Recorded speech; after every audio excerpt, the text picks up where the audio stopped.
The following is a presentation of the iRacing Esports Network.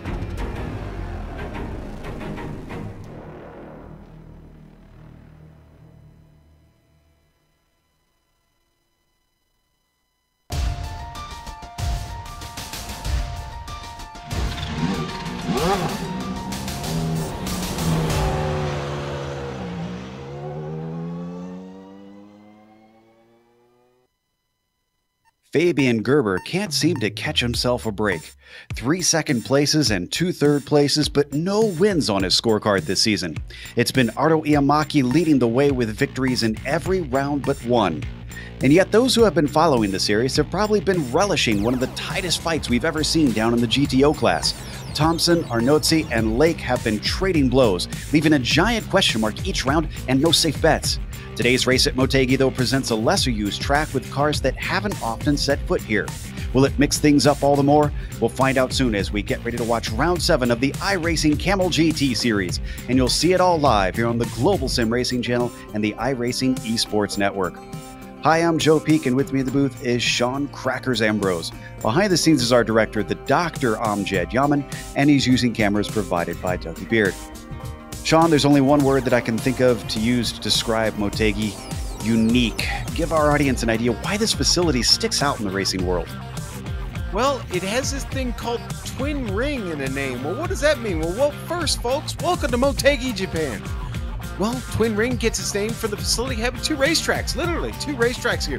They've got this 1.5-mile egg-shaped oval, and of course this 4.8 kilometer 14 turn road course. I did say that, didn't I? 3 miles, actually. You know, they built this way back in '97. Honda Motor Company built it as an effort to kind of bring the IndyCar series to Japan. And someone named Danica Patrick used to drive open wheelers. Actually won a race here at one time. But hey, listen, tricky track here. It's stop, then start, straight, then hairpin style road course, which flows a little bit differently than most similarly sized tracks. Now, there's a little bit of elevation rise towards the hairpin, but all in all, layout is kind of flat here for Japanese standards as racetracks goes. But the best way to get an idea what this place is like, jump on board for another GSRC lap guide.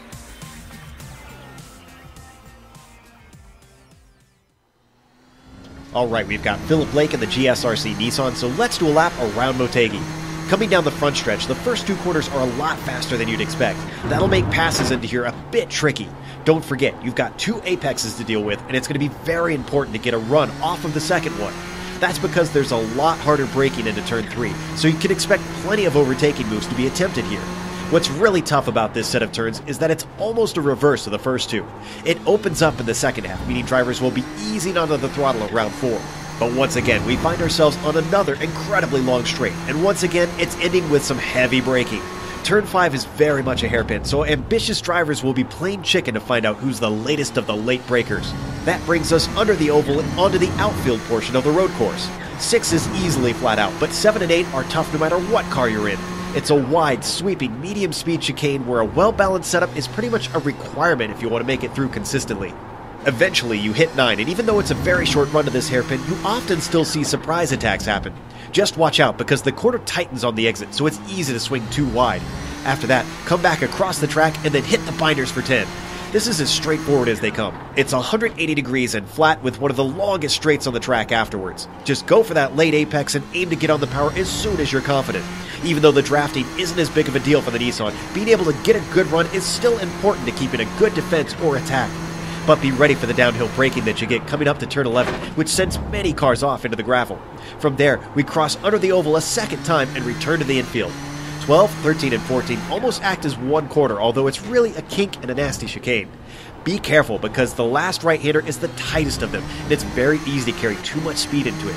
But hopefully, you've kept it together and have now finished a lap around Motegi.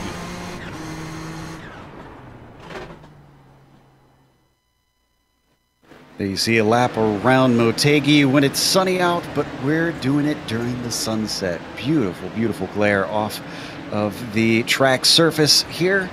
Let's take a glance and turn our eyes from the beauty over to the points championship, starting with prototypes. up at the top, obviously because of Ardo Iamaki's dominance, is leading the way, but it's only by 14 points. Fabian Gerber has been keeping touch with some pretty decent results. Justin Albrecht is tied in third with Timu Toika now, who jumps himself up one position. Antti Lepisto stays put where he is, and you can see all the way from second to fifth, it's actually relatively close. So expect these GTP drivers to really fight hard up at the top. They also have a GTP Lights Championship. This is an amateur championship effectively here. And Martin Krejcik is up at the top once again. There have been no changes in the positions, but that could definitely be different today. Look at Carlos Fonseca and Bronislav Robanek. Only 1 point separates them for second place. Johnny Bell and Radek Sakura round out our top 5 in the GTP Lights. Let's go over to Sean for the GT standings. Yes, sir. I get the GTO standings, and it's Phil in and around the lake, who we have learned has had some extreme hardware failure and might be away for a little bit. And that really hurts because he just got up to the top there, and now Riley Thompson, who fell back behind, looks to get that back as he is tied currently with Milan Arnautzis, who has a great season so far. Nick Bucano's 20 points back. Listen, that's not far. He's still in striking distance here. Plenty of races left to go. And then it's Dennis the Anvil Neidhart, X-Batch Racing driver, holding on to fifth there, only 26 points back. Joe, let's go to the light standings. Yes, we like a little light here, the GTU standings. Adam Lindgren on top, holding on to that strong with 53 points. Matthew Jete coming up to second, only 6 back. Hideki Koivitso holding on. He continues to be consistent enough to stay in the top 3. Michael Haynes, 31 points back.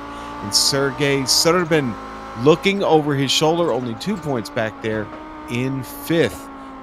Joe, lots going on in the standings, but we got a few new viewers watching. Why don't you tell them what's going on today? Absolutely. We are past the halfway point now here in round 7 out of 12 total.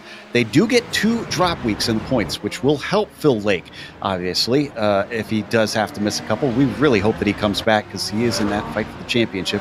40-minute race today. This is their sprint format. That means that you should not expect any scheduled stops out there. The setups on the car are open, so they can tweak them to their liking. Anything that you could do to the Audi or the Nissan in real life, you can do to them here in the sim. There you see the point scoring, 25 points for win, 20th place gives you 1 point. They have no spare car, though, so if you get any damage, you might actually have to come into the pits and get that repaired, depending on how much it hurts you on your speed.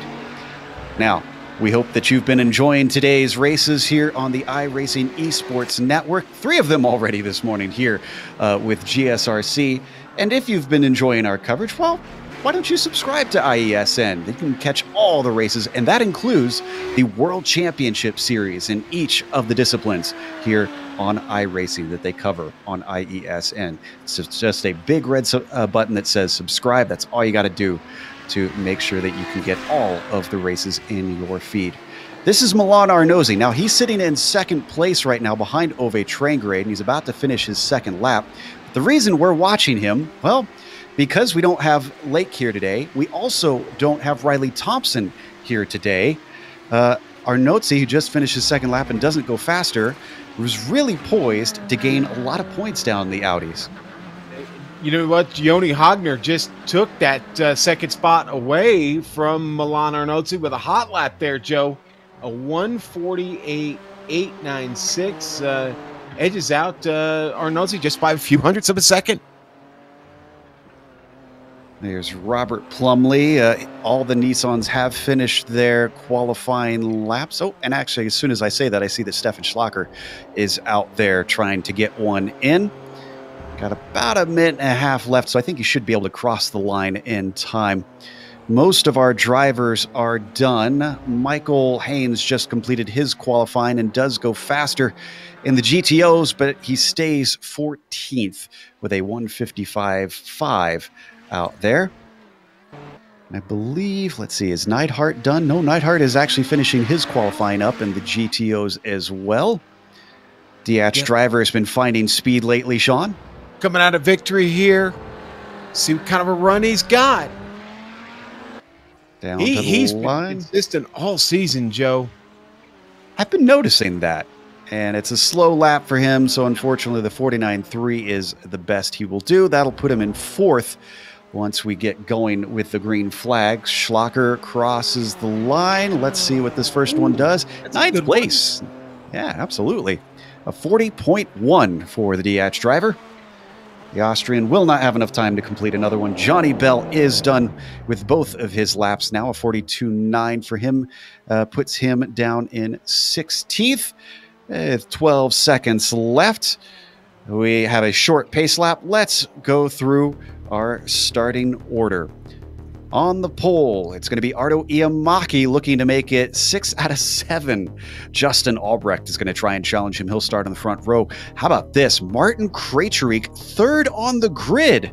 There's a reason he's winning the AM Championship.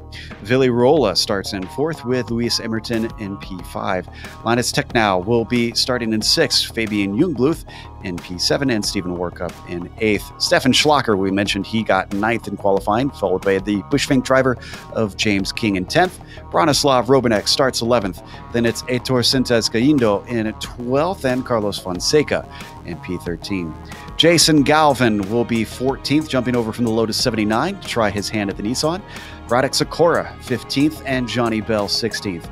Then it's Paul Ferrer starting 17th and Robert Plumley, 18th. But the back rows will include John Keefe, Ryan Lang, and Bob Laurent, who did not get lap times in the Nissan. Sean? All right, and in the Audis, the mighty Audis, Ove Trengerade on the pole, right next to Joni Hagner. So the Scandinavian and the Finn get to battle it out. A little Nordic battle at the front. Milan Arnozzi with a 3rd place qualifying effort right next to Dennis Neidhart. And in the next row, row 3, Nick Bucanos will start 5th next to Inho Jean. They're in 6th. 7th, going to go to Franco Scurry. Right alongside Reed Miller, stepping out of his FW31 Toyota. Just a few minutes ago on the Batteries Not Included series, we'll start 8th. Lori Mantivara starting 9th today. Hideki Koivica will round out the first 5 rows. In 10th, Jose Wilcox starting 11th. Cedric Boyle will start 12th. 13th for Brian Shanahan today. Michael Haynes with a 14th place qualifying effort for the Floridian. Jai Wanjiang starts 15th. 16th to Sergey Serbin. And Javier Lago, who's not on the grid yet, still sitting in the pit. That is our 17th place driver starting in the Audis today, Joe. And you can see the pace car already taking off. Just a few corners that they need to go around, down into 11. They're going to try and split up the 2 fields as quickly as they can as the rest of the Nissans get off the line. And then up into that tricky final chicane. Sun is going down here, so it's a nice cool 83 degrees on the surface of the track. Should offer plenty of grip, and it's only going to get cooler, we expect, with the sun setting. So as the roof pace car peels in, Ardo Iamaki now has control up and around that final corner. He takes off like a shot and leaves Justin Albrecht behind him. Martin Krejcik diving to the outside, looking to find some open spaces. They come down to turn 1. He's trying to outbrake Albrecht, but can't quite carry the speed. A couple too wide through this first set of corners. And I'm not seeing any incidents quite yet through the field, so I think we're clean. Let's go to the Audis. And Ove and Hagner were already trading paint, coming out of victory down the front straight. But it's Ove that's able to break away here. Milan Arnozzi had a strong charge initially, but he's fallen off into the clutches. Dennis Neidhart now, who's got the run coming down here into the turn. Still pretty single file there already for the GTOs. GTPs are certainly not looking like that. Now they're actually starting to thin out a little bit, but man, heading down to turn 5, I saw a number of too wide battles in the prototypes, but up at the front of the GTOs, it looks like Trankerade and Hagner in an almighty battle here in the opening laps as Hagner works to try and get around the Scandinavian.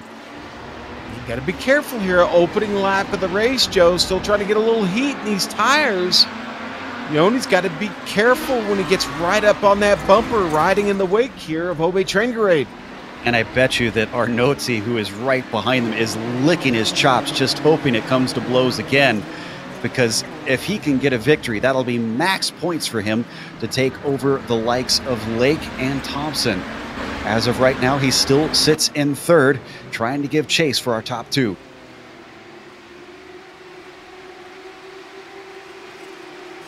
Oh, and it looks like Jason Galvin has had problems with this Nissan early on as he gets the car going once again in the final corner. Let's see, did he have some help or did he lose it on his own? I think he lost it on his own. Yeah, he did, Joe. Looks like the car just got a little loose under him there. Right in the apex. Now, we had an incident with James King, and I'm not sure what this one is. Let's see what happens in the replay here. It's coming up on the number 4, and this looks to be through the S's. I know Linus Tech now had some problems as well in this very corner. Is he involved in that? Potentially, no, he was not. Oh, so that's Tech now in the background that we saw, so I guess that's who we were looking for. Another driver just spun it around all on his own. Do the cool conditions tend to cause that for these Nissans? Are cold tires a problem in the prototype? Yeah, definitely, Joe. And that's, I honestly think the early stages here, I think that's what we've seen now happening here. Certainly, I think that was the cause for that one. And even with Galvin as well. Side-by-side battle between James King and Stefan Schlacker. They're coming down to turn 11. This is for 9th place. King on the outside in the Bush Fink car trying to carry his speed. Schlacker just barely stays out of his side, and that means he won't have the momentum off the corner. He finally backs out of it. King settles into 9th, and we got a problem with, is this Johnny Bell? Or does he just have a connection issue? Ardo Yamaki, in the meantime, sets the fastest lap up ahead of Justin Albrecht. And then we got a little bit of a train forming behind the likes of the number 19, Martin Krejcik. Luis Emerton and Vili Ruola have rocked up to the rear spoiler.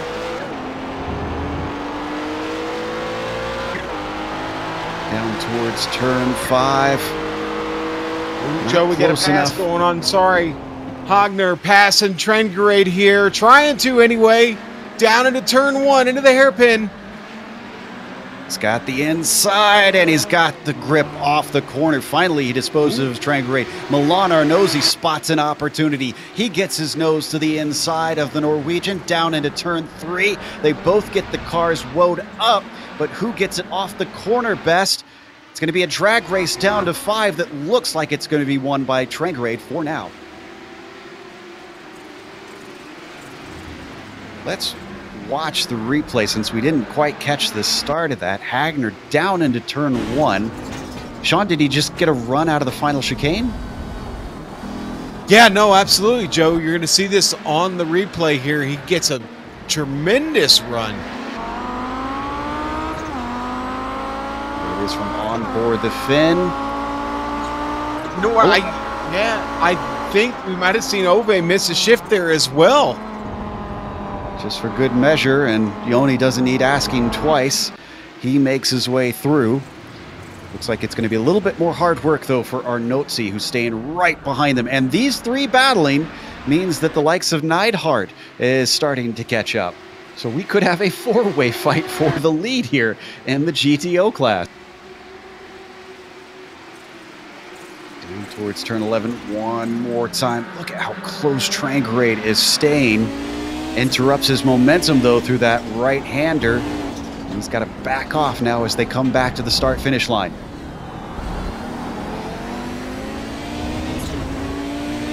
We're only 5 minutes into this race. This is a lot of action for so little time. So we ride on board with Arnozzi there. Not going to get an opportunity quite yet. They stretch out as they head their way towards turn 3. This is such a close fight. I'm trying to keep half an eye to see if there's anything worth going to in the Nissans. Right now, it's a lot better to stick here because there's just nothing nearly as close and as exciting as what we've got at the top of the Audis. Yeah, and while you're absolutely right, Joe. And while train grade has been staying right underneath the gearbox, he just hasn't seemed to have had an opportunity.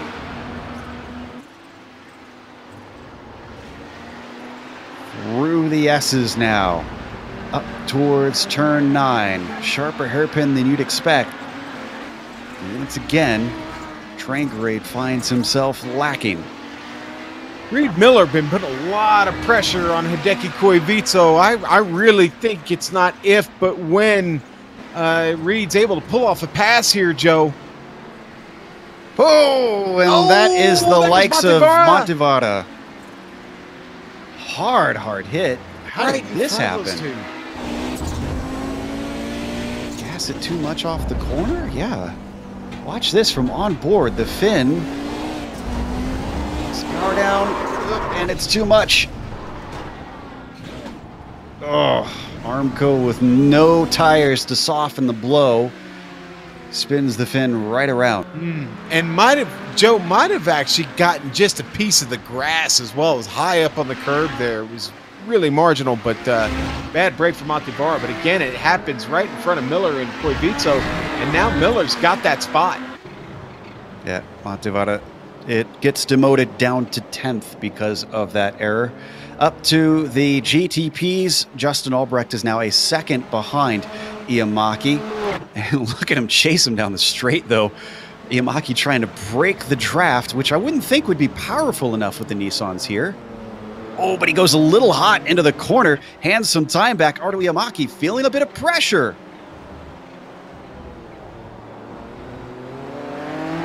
Final corner, both of them trying to get the power down out of these slow turns. They have left Krejcik behind. It is 3.5 seconds down to the Czech. But he's been fending off the likes of Emerton and Rolla quite well so far. Meanwhile, as we take a look at 6th position, this is Jungbluth just ahead of Warkup. Jungbluth finding a little bit of speed lately. Tend to be more down towards the bottom half of the top 10, but right now he is sitting in 6th. Riding on board with Warkup now, looking ahead at the light blue and white car. Oh, very good on the brakes, or is it too deep? Warkup gaining a lot of time. Could present a challenge if he could brake like that and make the apex as he closes on to the back of the number 11.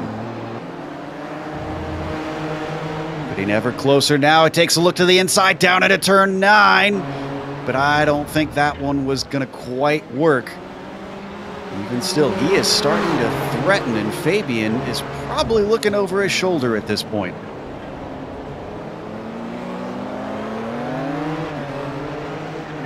On to the backstretch now. Jungbluth still holding him at bay, but Warkup getting closer and closer. He stays on the racing line this time into turn 11. Not too far behind. You can see flashes of him. James King, the Bushfink driver, is starting to close in. If they start to fight, it could bring him into the fray. Yeah, and James just got a good run there out of the chicane. Joe's getting an even better run here down the straight. So did Warkup. He's on the back of Fabian Jungbluth. Can't do anything with it. And we're already starting to get a little bit of Audi traffic. This is Michael Haynes that they're having to weave around.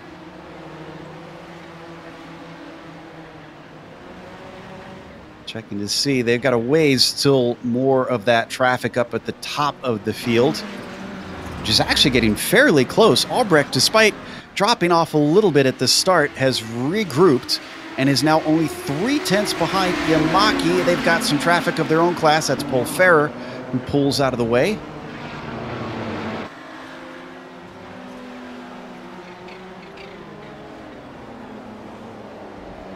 And while all this is happening, we've got yet another battle starting to form down in the mid-pack of the GTOs.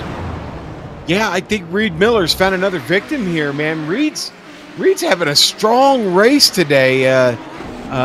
Maybe his time spent in that Formula One car has helped him, but Here comes Reed. He's all over the rear bumper of Franco Scurry. And got him set up to make a pass. Taking a peek here. And can't quite do it. And as that was happening, we had a pass for third place. Martin Krejcik finally had to give it up to Luis Emerton. I think this took place out of turn 10. Oh, you know what? This was helped by the spun car of Paul Ferrer, who was prone across the track. You're going to see them both split the car, and poor Krejcik was to the outside, so he had to go into the grass to avoid him. Take a look at this one more time. You see them heading down to 10, and credit to Emerton. He is close. He's threatening here, but then it was just the fact that he set himself up, Sean, and this car crossing the track was just a perfect opportunity for him. Certainly was, Joe. Yeah, it was good work there. And Warcup has just recently gotten by the likes of Jungbluth. This happened into turn 3. Not sure if we want to go back to the replay, but this was for P6. So move Warcup up 1. Looks like we do have a replay on this one. We certainly do. Looks like coming off the corner, just much more solid. And poor Jungbluth was a bit of a sitting duck, and the Canadian ducks to the inside. Textbook pass. Cue the 007 cam. Wow. Boy, things have been kicking off here. Mostly in the mid-pack, though. Between drivers finally able to execute. We haven't seen changes up at the top of either classes. Still Iamaki leading Albrecht and Hagner leading Trangerade. Although Iamaki has responded to the number 7. Albrecht looks like he's lost almost a second. And I wonder if that's due to traffic, which they're getting into right now as we ride on board with Ardo.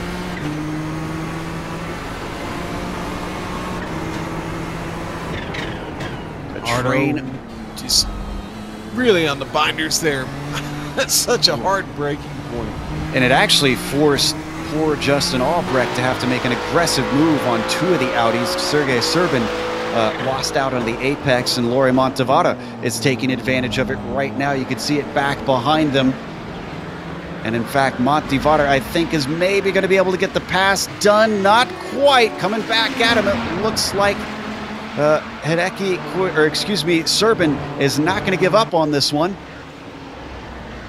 Finally into the S's of 7 and 8. He has to slot behind.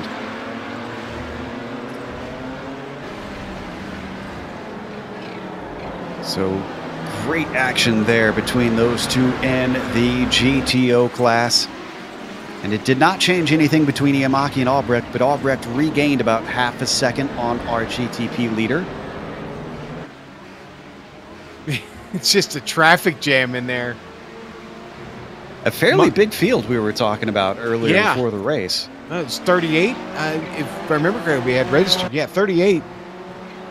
Montevara doing a really good job there, letting him get by. Tell you, a driver who's steadily making his way back through is Jason Galvin. The number 31 car is back up to 15th and currently working on Ryan Lang. And he's only got a couple tenths to try and do it. We've talked a lot about some of these Lotus 79 drivers coming over to the Nissans, but this one's a little bit of a different thing because Jason races in the Lionheart series, which has a fixed setup. Well, it does, but what they also have is they had their little off-season series, and they've run this Nissan, Joe. They're running it now, so Jason's got some time behind the wheel in this Nissan, and so far it's recovered well from his early trouble. I guess a learning curve, not too steep for Jason, as he continues to try and hunt the likes of Lang down, getting very close to the rear wing, but not good enough run off of turn 2, and so he's going to have to sit behind him for yet another couple corners. Almost already halfway through this race. And there is our lead pack up in the GTOs. That's Hagner leading the likes of Trangerade, With Arnotzi still clinging to the back of them, they've dropped Dennis Neidhart by a second or two. Dennis has been consistent. He's just not been fast enough to hang with these three. Joe, they've literally been joined at the hip since the race started. There's only been one change for position, and that's when Ove apparently missed a shift, and Yoni was able to get around. But aside from that, man, they've been well-behaved, but fast, really, really fast. And what I'm worried about is Milan back there. Milan working hard, and got to be careful there. Milan getting run up on there by a couple of Nissans. Milan's driving the car very hard, Joe. I've seen him sideways a couple of times, beating up those tires just a bit. He's still got over 22 minutes to get through here to the end. And on top of that, look at this. We got the lead pack of the GTPs coming through as well. That's certainly not making life easy for these drivers. Albrecht now finally by. Lets Joni Hagner continue his race. I can report that Galvin did manage to get by Lang. Oh, well, he did, but now he just gave it right back. Oh, and that's a shame because it took him 4 corners to complete the pass around Lang. Meanwhile, up in the prototype, 6th place, hot little battle with a lot of cars involved in both classes, and that is King getting turned around by the likes of Schlacher.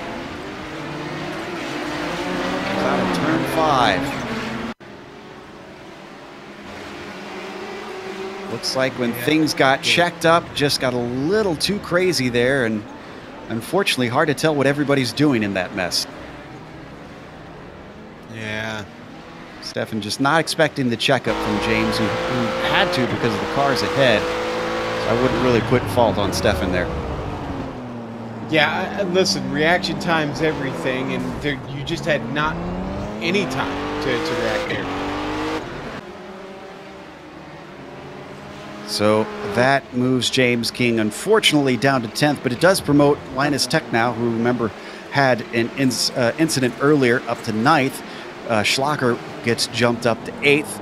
And the battle that was ahead of them was still between Jungbluth and Warcup, that kind of was at the front of that little accordion.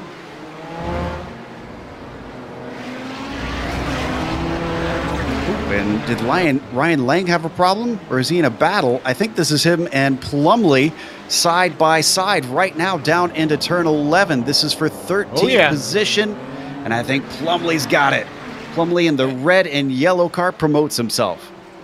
Well, Lang was back there spinning his tires off the turn, Joe. I was watching the right rear just spin and spin and spin. He was trying to just keep the car under him, and that allows Plumley to get by and take that spot. We've had to switch around to all these battles. We haven't gotten to watch that Hagner is starting to pull away from Trangrade, who's pulling away from Arnotzi. And behind them, Neidhart was in a bit of a fight for 4th with Mukanos, but it looks like Mukanos has fallen off of him. Joe Scurry just had problems getting out of the way as John Keefe was coming by, and that got him out of the battle, dropped Scurry several positions. He's now back to 9th. Oof, yeah, the number 22 certainly suffered from that. He just gave a little too much room down into turn 3, went into the kitty litter, and unfortunately Montevara and Koivisto managed to get by them. Just hit the halfway point now. Let's give you a quick rundown of the top 5 of each class because we've had so much action going on. Ardo Iamaki is currently still leading after starting on the pole, but he's had to work hard for it. Justin Albrecht, who has been keeping it honest, has been closer than what he is now. It's 1.6 seconds back, so he could yet still climb behind him. Luis Emerton finds himself in 3rd place. Luis has been challenging for wins in the past, so don't put it past him potentially to get up there today. He's 6 seconds behind. Martin Krejcik, despite starting from 3rd, has actually shown that that was not a fluke. He's still holding on to 4th place, only dropped 1 position. Vili Rolla is the next one to challenge him. He rounds out our top 5 in the GTPs, less than a second back from the number 19. Let's go to the GTO. Sean? Yes, sir. Joni Hagner still in command since making that pass early on Ove Trengrade, who's still holding on to 2nd. Milan Arnotzi is still holding on to 3rd. So, we got problem with Tech now. He's stuck under the bridge. And this was him trying to make a pass on some lap traffic in the Audis. The DH driver, let's see, he's just gun it too hard. Yep, oh, there's a turbo lag. And I Goosed it. Doesn't look like he hit anything from this onboard, but he was stuck trying to get the car turned around. Yeah. So that moves him back down to 12th. Another error from Linus certainly puts him at a disadvantage. Let's jump back to 4th in the GTPs, though, because Ruola is putting all kinds of pressure on Krejcik now. We could see an attempt down into turn 1. He ducks his nose in, but Krejcik takes it deep, way too deep. He's off the course. That's another position lost for the green and white car. That's a shame after what has been a very good race run by the number 19.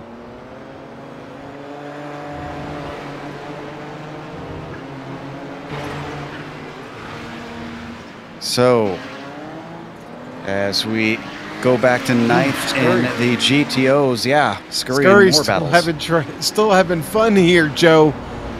Him and Iniho John. Another local potentially, maybe, that has hopped in? Possibly, yes. Club Asia, yeah. Galvin coming through here with Robanek. Could this be an opportunity for Inho? He's got a look to the inside, and he's got the momentum off the corner. He's on the back of Franco Scurry. Down to the inside of turn 3. Scurry is a little bit later on the brakes, though, but he's also too late. It's a repeat of what we saw with Krejcik. And he has to give the position up to June. I think he might have even caught a little bit of a slowdown penalty there, too, Joe. Might have got a little bit too far over the curb. Tough break for Franco. Scurry now down to 10th in that GTO class, unfortunately. Schlocker's gotten another spot recently. This time, it is Stephen Warkup. So the number 13 manages to gain yet one more. Where did this one happen? Looks like it was out of the S's into turn 9. Wow, brave on the brakes for the Austrian.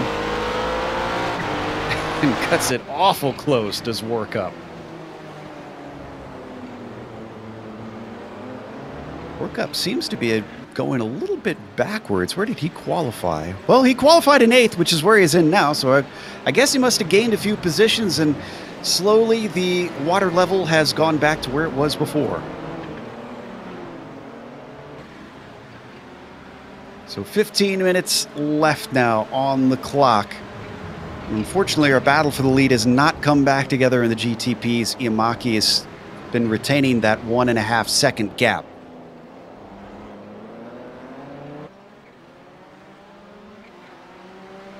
And much the same in our GTO battle for the lead. Ove Trengrade 2 seconds behind Joni Hagner. Joni is such a difficult driver to try and challenge, it seems like. Once he gets a little bit of a lead, it's just curtains for everybody else. Yeah, and honestly, Joe, the traffic hasn't helped. It's been tricky for these guys. The stop-start nature of this track, it's been tough, especially on Ove Trengrade. Milan Arnozzi had such great pace when he didn't have to worry about the Nissans coming through. Has fallen off considerably now, almost 2 seconds back from Ove Trengrade. So battle really spread out up front there. You really got to go back to, I think, Koivito right now. Oh, here, Nick Buchanas with a problem. What happened here? Let's see, is this in the S's? No, it's out of turn 9. Oh, and very similar to what we saw before. Yeah, and honestly, Joe, I looked at it from above, and it, again, looks like he gets just enough over the curb right here. It catches the car, and he does a good job of staying. Oh, and he clips it there at the end. I don't think it really caused any damage, but nice save to avoid real carnage. So both Montevara and Lucanos now falling victim to turn 9. That isn't one that I usually pick as a danger zone around this track, but it seems to have caused problems for the GTO cars. Mukanos now running in 5th position, but a whole 13 seconds behind Dennis Neidhart. In the prototypes, battle for 6th place, Stefan Schlacker, who has been on a climb, we have to say, is now on the back of Fabian Ljungblad.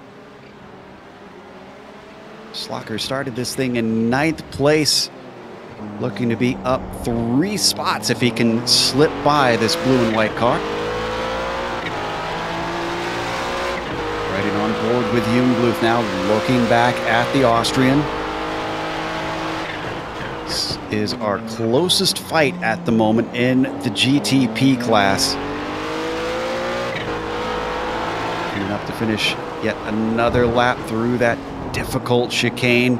Slow corner, meaning that turbo lag and ever-present danger, but both drivers nice and smooth to the power. Yet another couple tenths, couple hundredths as Schlacker closes in bit by bit.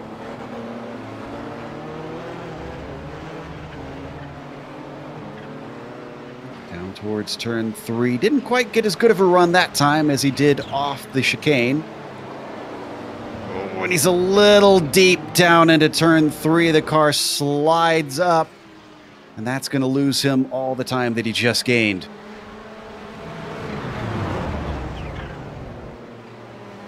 Well, you know what? We've lost sight of a little bit of what's going on up front, and that's Ardo Yamaki still kind of running away with it up there. Albrecht not able to get any kind of run at him, although his last lap was faster. It's really, really small gains for Albrecht at the moment, Joe. Well, the good news for Albrecht is they've got some traffic up ahead, including some of them battling. Montevara currently overtaking Javier Lago. That is going to be... Oh, actually, that's not for position, it looks like. That was a lapped car, so excuse me. But regardless, point stands that Iamaki now going to have to deal with a bunch of slower class cars. He gets the first of them up to turn 3. Are any of them going to swing in favor of Albrecht? Not this time, absolutely not. Franco Scurry just in a bad place for the Buckeye, and poor Justin Albrecht loses a heap of time.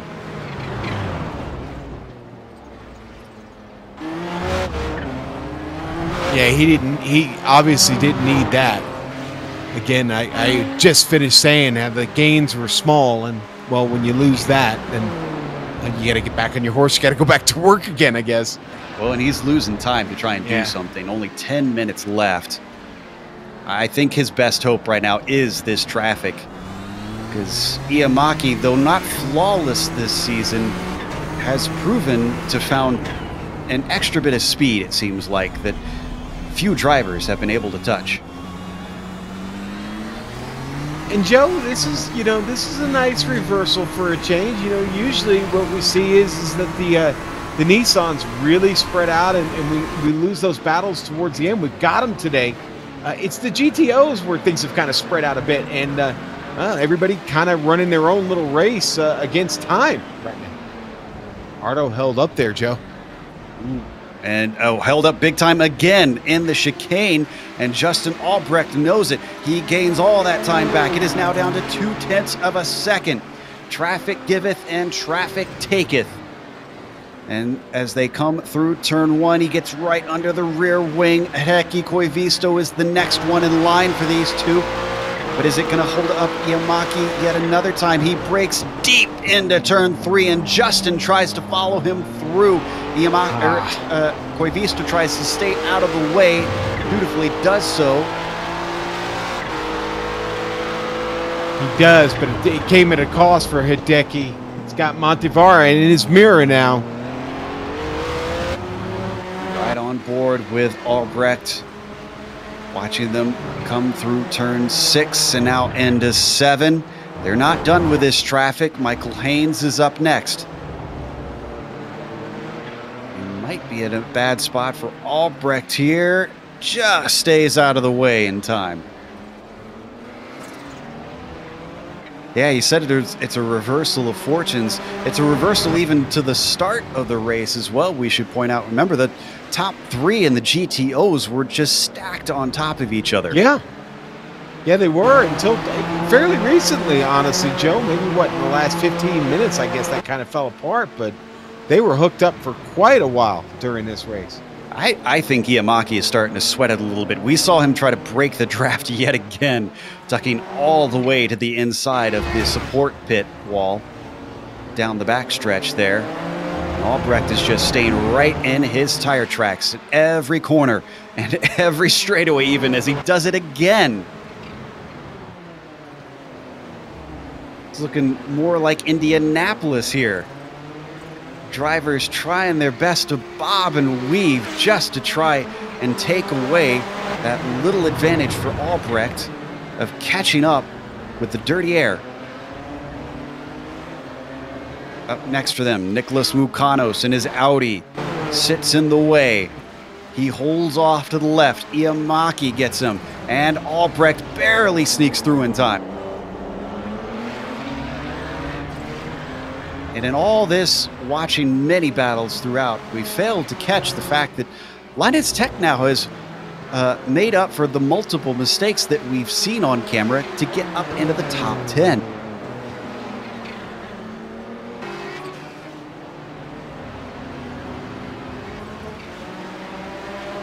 It's been a solid race with only 7 minutes to go. I don't know, maybe about 4.5 laps here left, Joe. Both of these battles at the front of the Nissan field going to be exciting to watch right to the finish. Yeah, Montevara is getting caught right now by Inho John, who's honestly had a really solid race aside from one mistake that cost Inho a couple of spots. Inho has had a solid drive. Joe, I'm not familiar with the name. Don't recall seeing him, but Lori Montevara is in trouble here as Inho has found the pace. Yeah, I'm pretty certain that he's a newcomer to the broadcast, at least. Not sure if he's been driving this car. This is not a bad showing for the first time here in the Strength of Field race that we have every Saturday, with a top 10 and maybe more on the cards. Yeah, Montevara. I'm sorry, look at Koivito is now falling clutches to them here, Joe.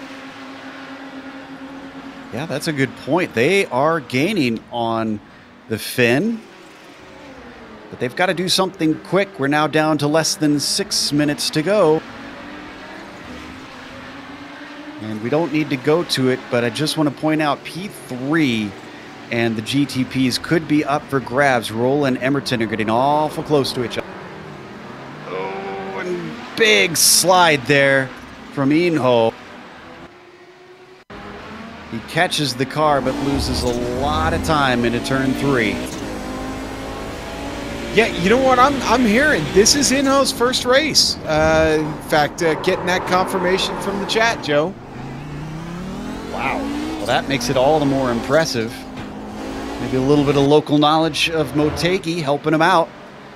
But he's going to have to really hustle if he wants to try and make another attack on Montevara before the checkered flag falls. This is that battle I was mentioning between Emerton and Rolla. Less than half a second between them now.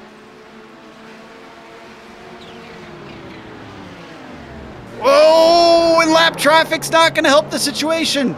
Luis Emerton gets into the side of Yang and lets the likes of Rolla through with that one chance. We're going to go on board a Ville here. Kind of don't blame Emerton for trying to send it in. He didn't want to be held up, but it was awful late. Well, I'm not sure what Zhang was thinking there. It looked like Zhang was given the room and then turned. So now Rolla up to third place. And Schlacker gets another one. He finally got by Fabian Jungbluth. This was a long time coming. And it looks like Jungbluth made an error into turn 11. That was the corner we just saw with the contact. Let's take a look at the replay. Oh, a real basic error. This is Schlocker in the red and black machine. That's Jungbluth in the blue and white. Just plain old outbreaks himself. I think we need a grandstand right there where that gravel trap's at. Oh, That'd absolutely. be a heck of a place to sit there, Joe. I think there's some hillsides that you can watch the action there. And the lead is closed in yet again. Justin Albrecht now half a second behind the number 3 of Iamaki. If Iamaki wins this one, the stats are not going to tell the tale. It's going to look like 6 out of 7 wins in another romp, but that is not the case. Albrecht making him sweat. Riding on board with Justin now, looking up at the rear wing of the Finn. I believe it's going to be white flag next time by. This might be really close for that. It's actually going to be right on it, Joe. I think maybe we might get one extra lap. As the sun continues to go down, the track temperature continues to drop. Wonder if maybe the grip going a little bit in favor of Justin Albrecht. Maybe the setup nicer and cooler conditions for Justin. Actually, Joe, go ahead. I was going to say, Ardo looks to, I think it's going to be the white flag when they hit the line. And you may notice there is nobody close behind them. Vili Ruola has dropped a whole 13 seconds. It is down to these two for the win. Once again, weaving down to the inside, Iamaki looking for anything to get himself away from Justin Albrecht. They've got lap traffic up ahead. This is Cedric Poyle. Lifts a little bit, tries to stay out of the way. It's going to compromise Justin Albrecht slightly, and white flag is indeed out. One more lap to go, and Ruola loses third place. What happened here? This was his own error. It gets paid right back to Luis Emerton, and not just Luis, but Martin Krajcik manages to get by. Wow. That's just a mistake by Ruola there, Joe. Turbo lag again. Yeah. We saw it there on the replay. Oh, he's got to be kicking himself. He had a podium on the cards. So back up to the front we go. Justin Albrecht still giving chase, but some wheel spin coming out of turn 5 is not going to help the situation. The corners are ticking away, and Justin is losing opportunities. About 3 more heavy braking zones to go. First one right here up into turn 9, not close enough there. Then they've got turn 10. A little bit of traffic a ways up the road that could come into play here. Oh, off the corner, Justin trying so hard, but yet again, just can't find the grip. That extends the gap even more, now up to 8/10. Ardo Iamaki managing to withstand things is a little wide coming down to turn 10. I don't think it's going to be enough to compromise. What about this lap traffic? That's Serbin. He tries to stay out of the way. It slows him up slightly, but he's smooth onto the power. Ardo Iamaki survives it all, and he takes another win here in the GTP class. And right behind him, Joe, Joni Ogner getting out of the 90-degree corner here at turn 11. Coming into victory now. One last time for Joni Ogner. Great start. A very competitive one. Had to make one pass. A little flick there on the exit of the turn, and Joni Ogner's going to get the win. Ove Trengrade going to come home with a solid second-place finish. And Milarno Nazi going to take the top 3 of the podium. And in the prototypes, got a little bit of a battle for 8th place. This is Warcup and King.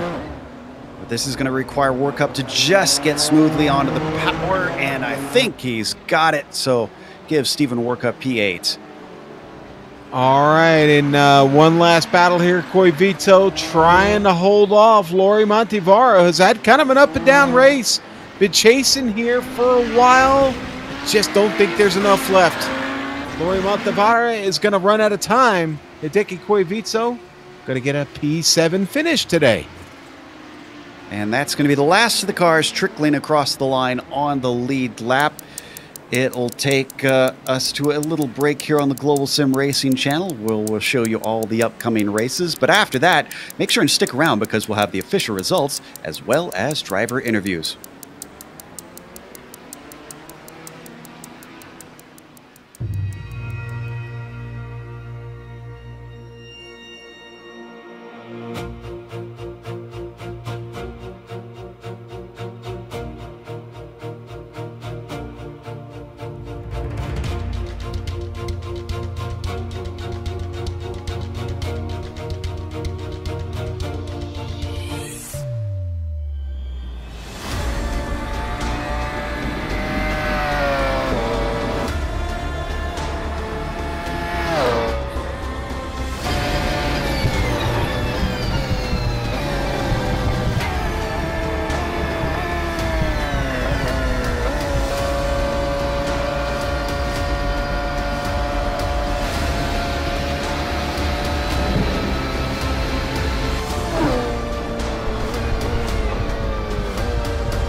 Welcome back to Twin Ring Motegi. We just watched round 7 in the iRacing Kamel GT series. And I said it during the race, and I'll repeat it again. The stats don't tell the story. Ardo Iamaki's 6th win out of 7 races. He had to be pushed the whole way for this one. It was half a second at the line, and Justin Albrecht looked like he could do it at points, but it was not to be. 2nd place for the number 7 car. Luis Emerton manages to find himself with another podium. It's been a while since we've seen Luis pull that off, but, well, he did it race after race for a while. Martin Krejcik with, I would say, one of his best finishes we've seen with the 4th place. Villy Rolla gave away that podium, finishing in 5th. Then it's Stefan Schlacker climbing from 9th up to P6. What a brilliant effort by the Austrian. Fabian Jungbluth settles for 7th with Stephen Warkup in 8th. Then James King, who did not have a flawless race, but still finished in ninth, is followed by Linus Technow, another driver who had his own fair bit of errors, taking top 10. John Keefe goes from 19th to 11th. He didn't get a qualifying time in, but what a climb. Heitor Sintes Galindo finishes 12th with Robert Plumley, also gaining a lot of spots, going from 18th to 13th. Ryan Lang as well from 20th to 14th, and then that's Bronislav Robanek finishing P15. Jason Galvin has some work to do in this car. He takes 16th place with Bob Loran finishing 17th and Carlos Fonseca 18th, and we won't see him on there, but Paul Ferrer finishes in 19th in the GTP class. Let's go to Sean. All right, and well, in the GTOs, it's Yoni drifting to the finish. Hagner with the big win. Ove Trengrade, the second place run for him in the middle of the podium. And rounding out our top three, it's going to be Milan Arnozzi with a great run today in the number 14.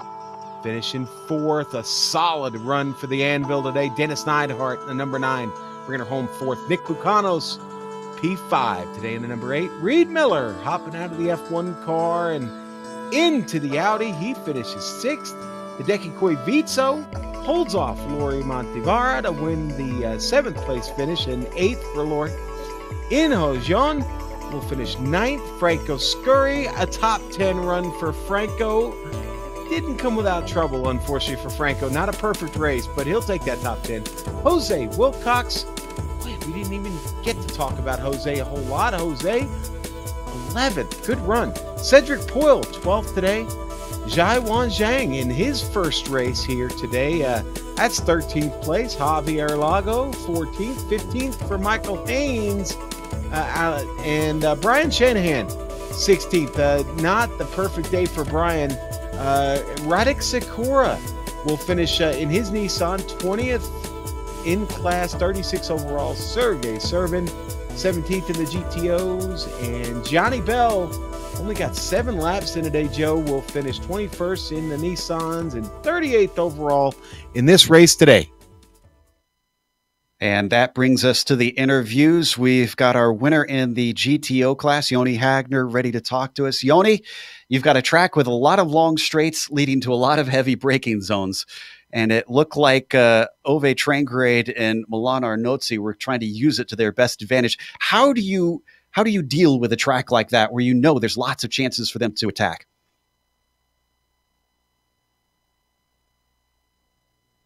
Yeah.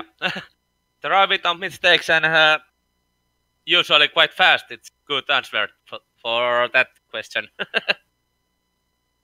Yeah, it certainly seemed like it was a tight fight at the start. And then suddenly it seemed like the traffic helped you. Is that what you'd attribute to the gap that you managed to get over Ove, or would you say it's more raw pace? A bit of both, but I actually lose in the traffic few times because I have still the internet issue with my download. So others are blinking for my screen. It's pretty difficult sometimes.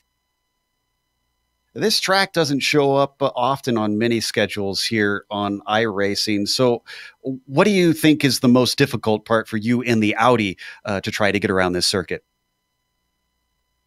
I think the back straight braking is the most difficult because it's downhill and very camber in the corner. So the car is really loose and you can outbrake yourself really easily. Yeah, I hear that one. I know I've done that plenty of times myself here. Well, congratulations on taking a win here today. Will we see you back next week at Bathurst? Yeah, maybe. Probably.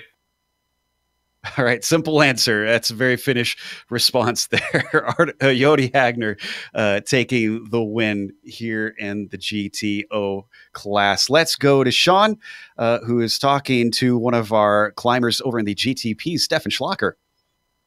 Stefan Schlacker getting out of the Audi GTO, leaving us Audi drivers in the win, and now in the Nissan. And Stefan, that's quite a run today. P6, you pretty happy with that? Man, I did not expect that whatsoever. So starting 9th, that was already quite a surprise, but then climbing up to 6th, just wow. Yeah, just wow, indeed. Talk about the traffic, because really seemed to slow down the Audis just a bit today. It really left you guys with some great battles. Yeah, I was kind of expecting some packs to break up anyways, and then keeping up with the 3 guys ahead. I was struggling a little bit early on, but then the tires started to really kick in, and I was starting to get the better wear on my tires than the other guys around me, especially with not spinning my tires. And as you said, the Audis, they really slowed us up. Had a few scary moments there, going 4 wide accidentally because I didn't brake enough. Stuff like that. Obviously, I also had, sadly, a bit of a shunt there with James spinning him around because of an Audi that I didn't see on his outside. But Motegi is always tricky with the multi-class, so I'm really happy that the guys around me were struggling a little bit with that, because it really gave me an advantage today. Yeah, and in that incident you just talked about, I mean, I said it, reaction time's everything. You really had no time to react there, did you? No, the thing was, with me in the VR, I also looked to the apex and didn't see that car there. It was like 3/10 or something like that on my screen, so I really didn't see it, sadly. I tried my best to avoid him, but sadly still happened to drive into him. Did you enjoy your iRacing experience today, Stefan? I so much thoroughly enjoyed it. It's just incredible. All right. Well, hey, thanks a lot, buddy. Congratulations. A good day on track, and we'll see you in the booth tomorrow. Yes, indeed. And quick shout out to Riley. You didn't win the day because you're at Daytona.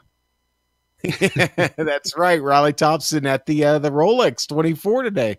Thanks, Stefan. And Joe, I think, we'll try and keep the interview with Jason Galvin to, let's see, what, under 3 minutes? Oh. Under 4? Where are we going with that, Joe?